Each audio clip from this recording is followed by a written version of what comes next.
Alright guys, welcome back to another video. So I just want to preface this video by letting you know I am not sponsored by any of these companies. None of them are paying me to say any good things about their products. These are all my personal opinions backed with research that I've done on them as well. So just take that in mind when I'm reviewing. So that's what we're going to be doing today. I'm going to hopefully do more of these in the future. So if there's any different kind of football technologies out there that you guys are interested in, maybe they cost a lot of money and you're a bit sort of hesitant to get them, maybe let me know, see if I can get my hands on them so I can review them for you before you go out there and spend your hard-earned money. But I'm going to review 3 products today, and those are the Player Tech training vest. Some of you guys have seen these in my other videos and been asking what it is, so we're going to get into that. I'm going to be talking about Trusox, so these grippy socks here that you'll see a lot of top professionals wearing. And this one, probably the most controversial, there's a lot of hype around it, the training masks. Some people call them altitude masks, some people call them elevation masks, some are just training masks, whatever you want to call them. But there's a lot of controversy around these, so I'm going to be getting into this as well. Whoops. But let's go right into the first one. I think we're going to start with the Trusox here. So the Trusox are basically just a thick sock, kind of like a tennis sock. You can get a thinner version as well. These are the cushioned version, so you kind of wear them under your football socks. You cut your socks at the bottom and then you wear these just like regular socks. And it enhances the grip between your foot and the shoe that you're wearing. And the way it does that, it's got these little pods here on the bottom that are a bit grippy, so it acts like an adhesive, so it creates that oneness between your foot and the shoe. Sometimes when you're wearing football socks, and especially when your feet get sweaty, you can feel like there's not enough friction between your foot and the bottom of the shoe, and if they rub around enough, you kind of get blisters and it becomes very uncomfortable. So this is designed to kind of tackle that problem. It's got a thick, enhanced bottom here, so it adds a bit of comfort as well as grip to increase friction so that your foot's not sliding around the bottom of the shoe. They are very comfortable, and with that extra grip, you feel like you have a bit more traction when you're actually pushing off the ground. I've noticed from personal experience, from that first step when you're pushing off wearing Trusox, you feel like there is a bit more connection between your sock and the boot. And I feel like that does really help, because especially at the top level, it's those split seconds that really make a difference between maybe scoring a goal and not scoring a goal, winning the game. The one negative I would say with them, they are a bit pricey. These are probably going to set you back about $30 for these low cut versions. You can get full football sock versions as well that are a bit more expensive, but for these, you're going to be looking about shelling out $30, $40, maybe tops. So for that alone, I'm going to give these a 4.5 out of 5. Because a very good product, but they are quite pricey.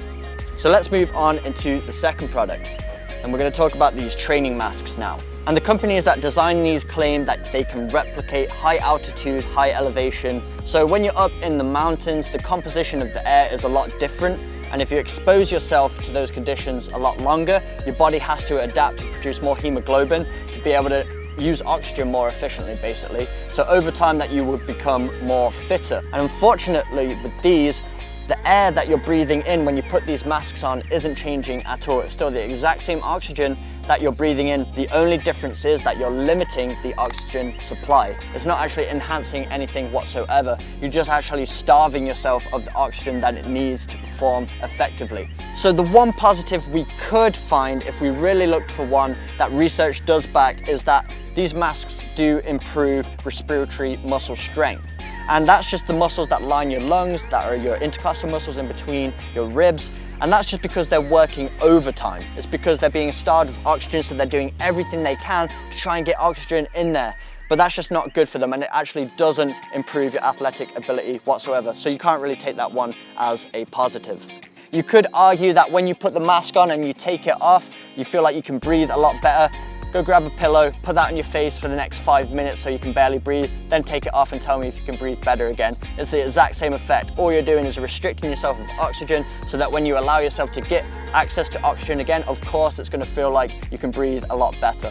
And to be honest, there was a time where I thought these were a good idea. I saw pictures of Gareth Bale wearing them, a player that I definitely admire. But one thing that I was naive and had to remember is, if I'm getting offered a small amount of money to promote these products, then I can only imagine the thousands of dollars that Gareth Bale is getting paid to promote them as well. So I don't think he's actually a real endorser of the product. I'm sure he's more of a fan of the money that he's getting paid for promoting it. And fair play to him, he's got to earn a living, but that doesn't mean that you guys got to do everything that you see the pros doing. You got to take it all with a grain of salt and realize that sometimes they're being endorsed So I would recommend staying far clear away from any of these training masks. Do your own research as well. Obviously, this is half my opinion, but it's also backed up with research as well. If you need me to share any articles, I can do that for you as well, so you can get to know more about it. But if you just type in Google altitude masks, the negative effects, you can find a lot of good quality information from top sports scientists that say these are not a good idea. So save yourself $100 plus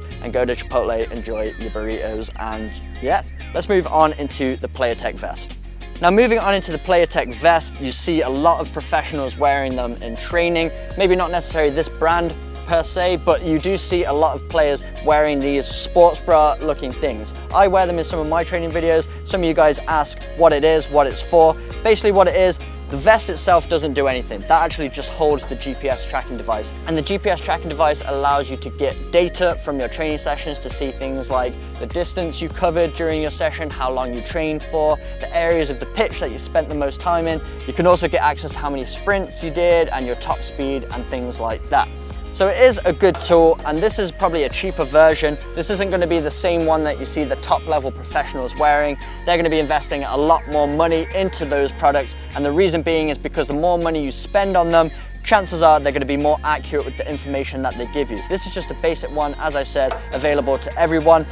So what you do is you take this vest, and there's a little section at the back here, like a little pocket, where you put the little pod in here, you link it with your iPhone or any smartphone device that you have, and then it just kind of syncs the information right on there, and you can read the data as soon as your session's finished. It's quite expensive. This is going to set you back about $200. So it is very pricey. So if you are thinking about it, make sure you think long and hard if it's really going to actually benefit your training. What do you actually want to track? Is it going to be beneficial for that? But as great as it does sound, there is a negative with it that I have experienced, and something that I've researched as well, and it seems like a lot of other people have experienced similar problems. And this is typical of most GPS-based devices. So if you use anything like the Nike running app or anything like that, you might have experienced these issues before as well. Basically, when you're using a smartphone, it's using sort of signal in order to track that information. And signals can be interrupted all the while. It can be anything like a plane going over. You could just be in a location where you don't have a strong signal or anything like that.